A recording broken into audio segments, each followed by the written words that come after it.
Yeah, it was awesome. Yeah, it's just great. But then, Benji's gone. This is absolute. That's all right. Disaster. The real cricket nerds are left.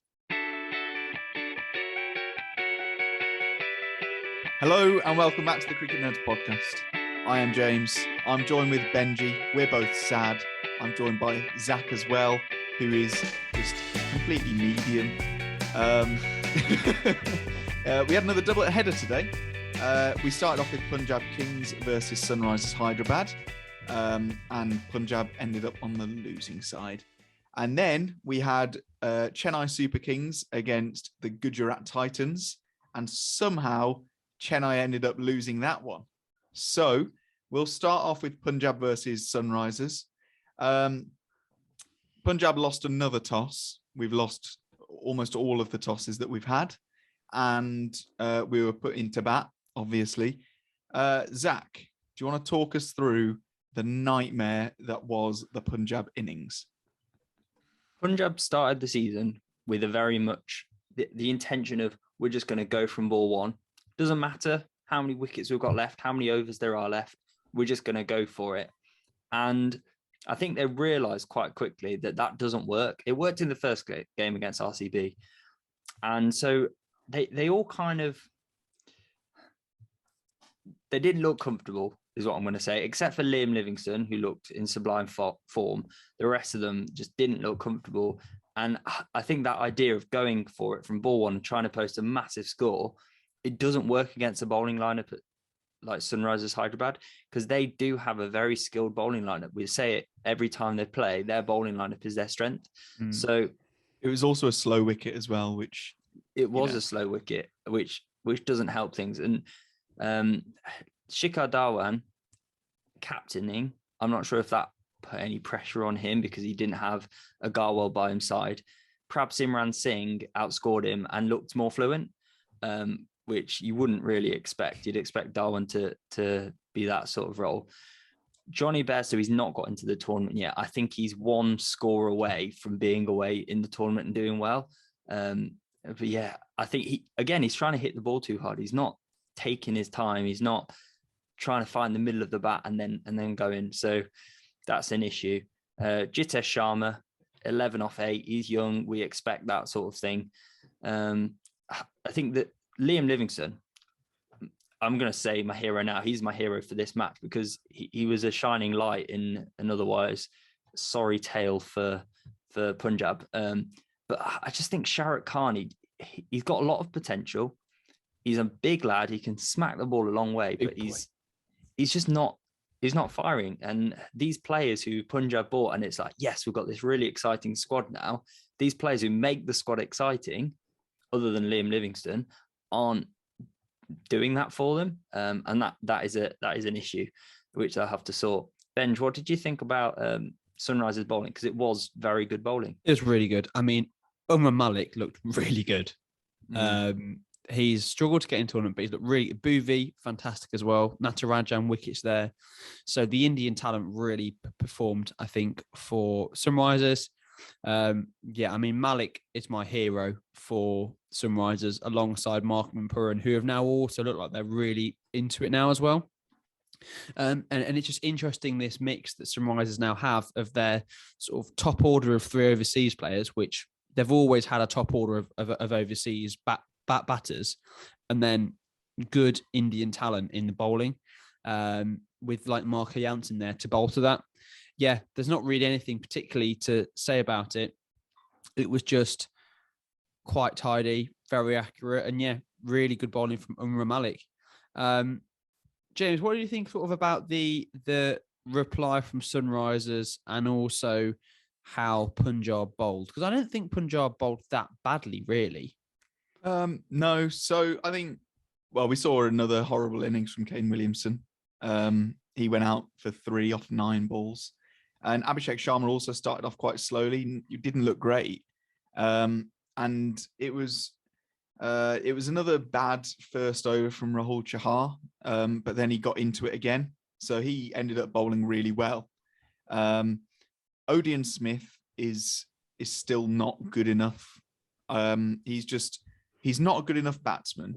and he's not a good enough bowler. And I think he made some misfields. So I don't understand why he's in the team. I made a very conscious effort to not even mention him last game because he had a very middling performance. He was there. He did a job. He took a few wickets from the tail enders, but he didn't do anything spectacular. So it wasn't like wow, this guy is the real deal, but also he's not that good.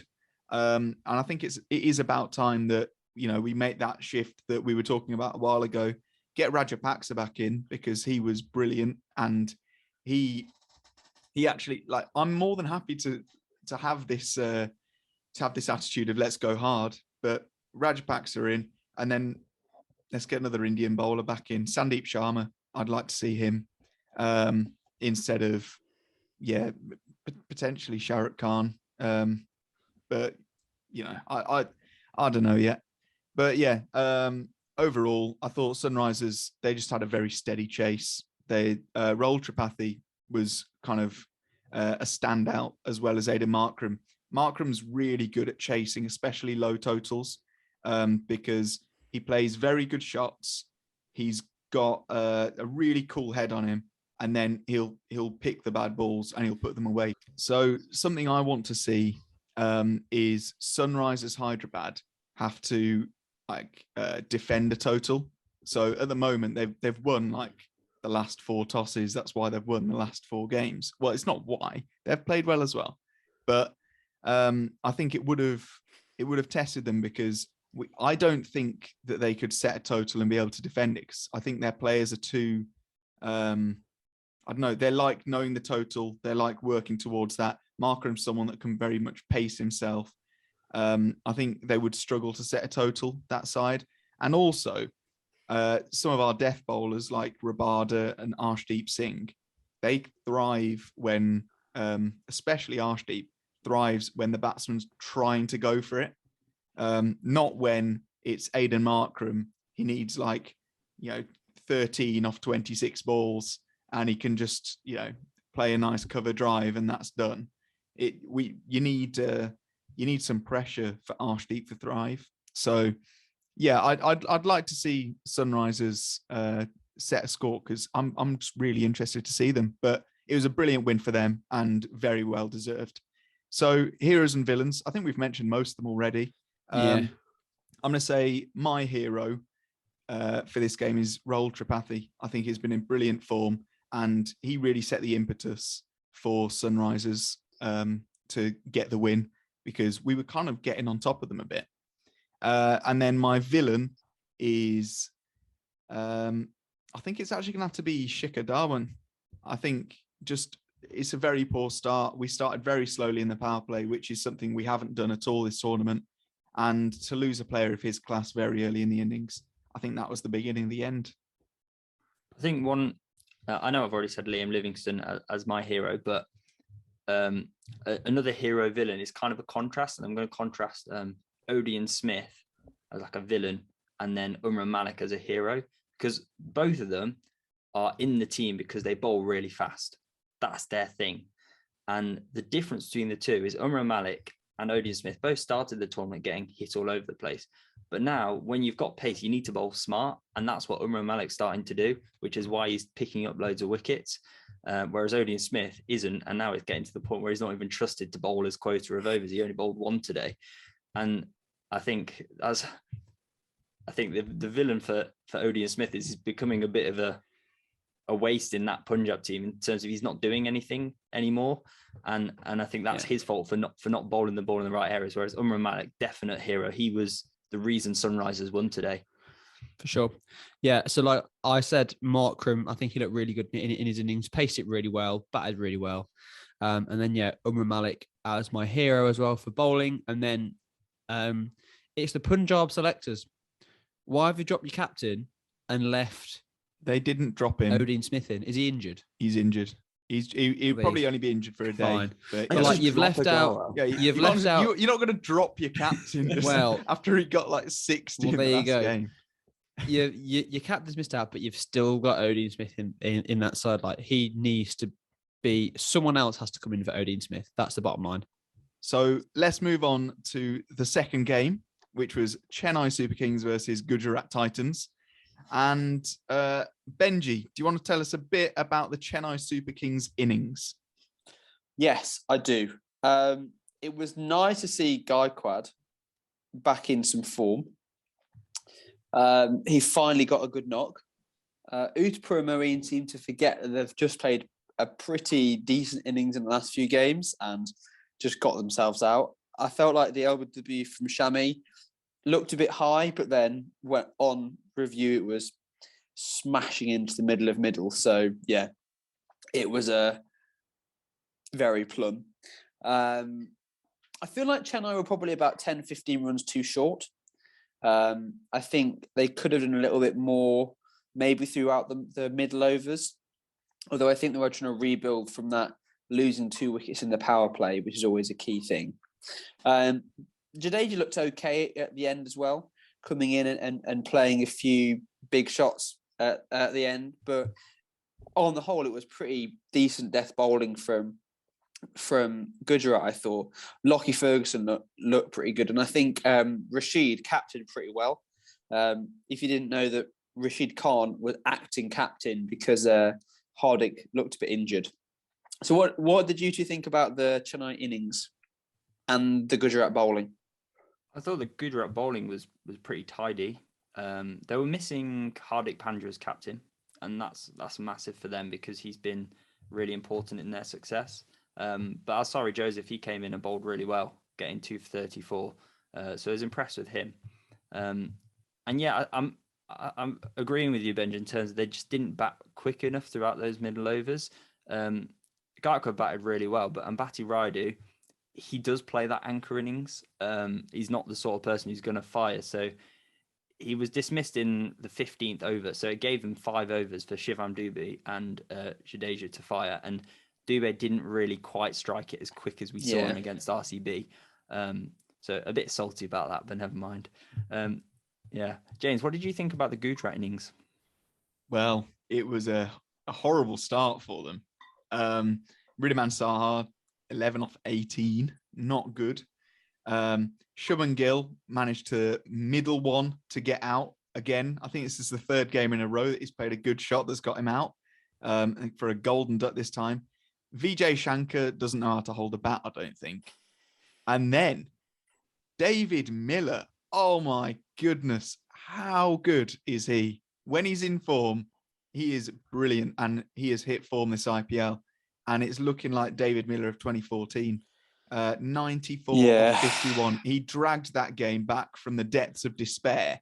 He didn't even roll Tuatia. So Tuatia said, right, I've got 6 off 13. I'm going out next ball. Then Rashid Khan came in and was like, I'm the captain now. I've got to play a captain's knock. Allow me to move my wrists like that and get 6s. He is so good. Like, he's such an entertaining player. The thing that I really enjoyed about Rashid's innings was the text I got from James that said, Rashid has the duttiest wrists in the IPL, which just was quite funny. But yeah, I agree. It was entirely the David Miller show. He single-handedly won that game, ably supported by Rashid Khan and the best efforts of Chris Jordan, who's my absolute villain. Going for 25 in the 17th over is not okay. Or was it? No, the 18th over is not okay. And then bowling a horrendous full toss that was a no ball that got edged to gully in the 3rd to last ball of the match. I mean, 13 off 6 is defendable. But then when you go for a 6 and a 4 and a no ball, it's not bad, is it? So it's I don't mean to laugh, but Chris Jordan is so trash.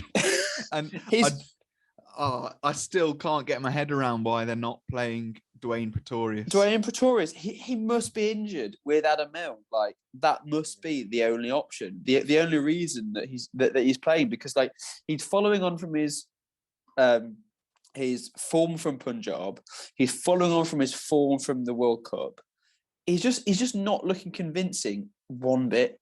So yeah, I think Chris Jordan is a bit of an O'Dean Smith story. Zach, anything on the Gujarat innings and Chennai bowling? Well, I felt sorry for Chennai because even at the end of 12 overs, they only had about 80 odd for 4. So they didn't have Hardik Pandya. So it's like, well, Chennai owned the driving seat. It's going to be easy. And then of those last 8 overs, Dwayne Bravo bowled 4 of those and went at 5.75 an over and took 3 wickets. The other over was bowled by Theek Sharna, who bowled at 6 and over, got 2 for 24. And the other 3, Chris Jordan. So he is the reason you lost the game. And yeah, it's not great. I think he's everyone's villain. It's sad to see because I like Chris Jordan. He's done great. Yeah, I like him. In the past, but yeah, what's he doing? Good catcher. He's a good catcher. That's what he's in. He's a good fielder. He's the best long on in the business. Apart he's in the from game. Maybe He's in the team ahead of Pretorius because Pretorius can't field. I don't know. I don't get it. Pretorius looks so good as a death bowler as well. So yeah, I don't get it. Please, Chennai, please bring back Pretorius. We know you listen because you've been doing power play spin. So please, therefore, please bring back Dwayne Pretorius. Thank you from Benji. Right, have we got any hero? Well, we've been over heroes, villains. David Miller, Chris Jordan. That's it, really. Any other rogue ones from any of you boys? James agrees. Yeah. I mean, those are the heroes and villains. I mean, Rashid Khan gets a special mention for his dirty wrists, but other than that, just Chris Jordan, mate, get your act together. So tomorrow, dirty wrists and smelly batting. The list goes on. Moist batting we've had as well. We have had moist. Yeah. Oh, Benji's gone. So let's so just village. I'm not. Tomorrow's game, another huge game, Rajasthan Royals versus the Kolkata Knight Riders. I have no idea who will win out of those because they're both doing all right. Any thoughts on tomorrow, James? Quick Rajasthan. Bet the house on Rajasthan.